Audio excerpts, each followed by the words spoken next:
one of the things we've learned is that scalability and sustainability of the program, that HOP process, getting these principles and practices out in the field, they really are key to full adoption.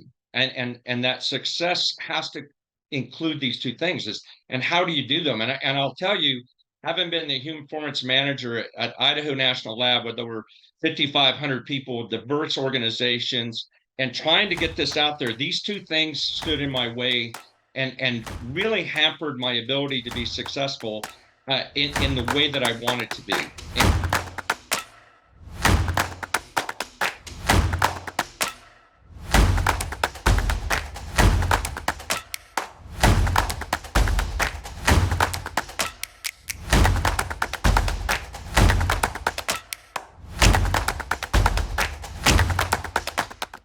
Often I'm out and folks conflate the concept of video-based training and computer-based training. They are distinctly not the same thing. And as many of you know, and having come from the government, working under the Department of Energy, I would tell you, computer-based training to me was like eating sand. It was horrible. It drove me crazy. I couldn't stand it. I would click through it to get quickly, and if I could just go to the exam and test out, I would. The material just drove me crazy. It was just never in the adult learning span. It was just a bunch of read and understand, read and understand, read and understand, and just regurgitation. And it wasn't helpful. And that scalability that video-based training brings to you. So I want to show you how it's different than your basic CBT. And I'm going to show you a quick example. And this is not a sales pitch. This is just to show you what it looks like. But I want you to recognize when you see this little short clip that this is basically what video-based training looks like. The folks would take some information, we would present it, and then we will test for understanding after about 5 to 7 minutes, basic learning. We can't maintain our attention much longer than that. And I actually hope in the video itself actually get your attention back in case you're starting to wander mentally. And the idea is that we test periodically through the process, and then we retest it at the end on the key points. And folks can't move on without it. The other thing is with video-based training, our software solution doesn't allow people to fast forward. And you know, many folks do that. In fact, we just had a student at one of our places where we're deploying this say, hey, I can't fast forward. What's wrong with this system? It just made me laugh because it's designed not to let you fast forward. The shared experience, like the synchronous activities that help people share stories, share experiences, and learn together. Do you ever build in, that kind of a hybrid model, like, where you do an asynchronous activity and then a synchronous activity? Yeah, so what we have done, there's a couple things, and I'll tell you how we've done them. One that we've supported and one that the organization's done. So one is they'll take the training and then they'll have us come in and we'll do kind of a quick refresher, and we'll put people in a particular organization in the space, and we'll have a quick refresher. They'll have their management, supervisors, leaders in the room, and we'll put it in the context of you've had this training now, let's talk about it. How does this work? We've recently had this event, or we're currently doing this initiative, and how does that apply to that? So we have done that model. The other one is some organizations will take and utilize our training, and then they will have a meeting with their supervisors who touch everybody. And they said, this is how we want you to go about this. And those supervisors touch everybody. And they have a conversation, said, you just took this training. Now let's talk about how this applies. And they have the meeting. That becomes much more scalable than shoving everybody back in the classroom. We offer both, and we'll support them in their development of the message for the internal.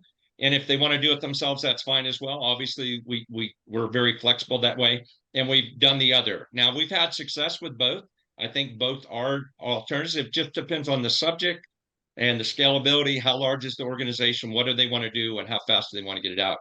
The answer always, it depends. So you had one other as well, Dean? Yeah, and Phil has a hand raised. So Phil, go ahead and unmute yourself and what's your question or comment? So yeah, hello Ron. Hi Phil. I'm a little bit torn at the moment because the little video that you showed was clearly able to demonstrate the use of error prevention tools, but HOP is much bigger, much wider than that.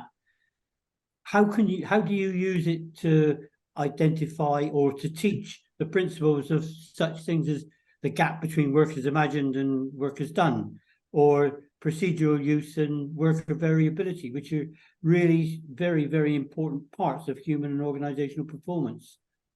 Yeah, Phil, that's a great question. So we highly recommend that folks start with the basic fundamentals and include the principles. And I prescribe to Tony Machera's work in his risk-based thinking book.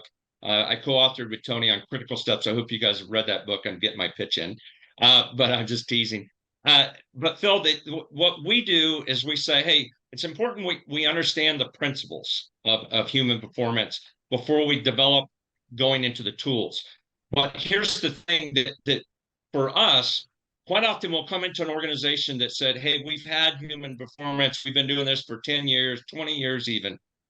Well, they may not want to go down the route of putting everybody through fundamentals because they say, hey, we teach that, we've been teaching classes, we just need a good understanding of peer checking or concurrent verification or procedure use and adherence, whatever that might be. We offer that as well, where we have a comprehensive course that takes them through all the fundamentals tools. There's about 8 fundamental tools that we prescribe to, and then we have a next level tool. We got them for work knowledge workers, and then on the fundamentals, we, depending on what level of the organization you are, we have a kind of a level 1 fundamentals that we think everybody should have. We have a level 2 that's kind of the manager supervisor, and then we have level 3, which is an advanced level. We're working on those other levels. It takes time, as you can imagine, putting it in this format, but we have a pretty extensive library. I will tell you, it's taken time. We're 3 years into it. We developed a proprietary training first because we wanted to make sure that we had that out there first so that folks could get that information that's much different than everybody else. Because a lot of times folks have had fundamentals, they've had tools, and a variety of other things. We wanted to make that offering first. And now we've backtracked and said, okay, we got to put fundamentals in place. We got to get the tools in place and those things. So it's a great question. So the answer always is it depends. And if it depends on what your level of knowledge is, you may not want to take a level 1 fundamentals. You say, I understand all these things, I want to take level 2. So you may want to get in there and start to understand the concept of adaptive capacity as an example, and closing the gap between work as imagined as work as done. That's a prime example. That's a subject that's near and dear to my heart. So it depends on how we go with that. Did I answer your question, Phil? Sort of. It gave me another bit of conflict in there, really, which is, so I've been working I'm in the nuclear industry, and I've been in there for a long, long time.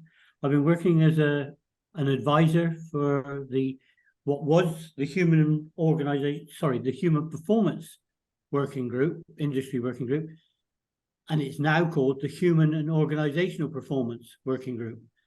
And all the challenges that you put up front are really, really so relevant, because what is clear is that the nuclear industry, other industries may be different, but the nuclear industry has such a lot to change, because we focus on that small 5% of errors that are created by workers, or traditionally called human performance, rather than on that massive bank of human errors which are influenced by the organizational factors. And that's the way that the nuclear industry is going. And I'm just trying to figure out in my head, how can we deal with the challenges to sustainability at that scale? And I'm not sure that you've got that far yet, to be honest. Well, we are actually working with the organizations that's actually in the thousands, and they are a nuclear organization. And we were able to get that scalability. We've had immediate wins. We've already changed the culture. We've had immediate success. The message is out there. It's very positive, and they're taking a very systematic approach. And I would tell you, it is doable, it is scalable, and it becomes very sustainable. So that's one of the biggest reasons I wanted to share this is we've actually had success. And Phil, I apologize for, I've got limited time, but I hope I answered that question. If not, please email me, connect with me, and I'm more than happy to share even more details because the nuclear industry is near and dear to my heart. I've worked in it most of my life. So I hopefully we can keep on having that discussion if you'd like to. So, you know, some of the big challenges, and all of you know this, for sustainability is there's a resistance to change. People don't necessarily adopt it. And part of that comes with this staggered approach of getting that information out there. You can't get everybody on the team to go towards the finish line. You've got people in different phases. Well, with video-based training, you're able to do that. And I want to show you another way to do it as well. And the other challenge is this integration. How do you integrate it? How do you put it in and make it not just a bolt-on, but how do you embed it into your processes? I think that's a big challenge. The resource constraints, as we all know, we've only got so much time in the day. And as a human performance manager, I would tell you, I was always trying to be proactive, but I tended to get to work and put on my turnout gear and go put out fires. That was just the nature of the work. And senior managers is going to call on you, and you end up chasing the stuff that they think is important. This other stuff gets put on hold or put on the back burner. Also, quite often, you know, the training's piecemeal. It's not adequate. It lacks the right understanding. We can't test for it. Its applicability to the organization. That's been a problem.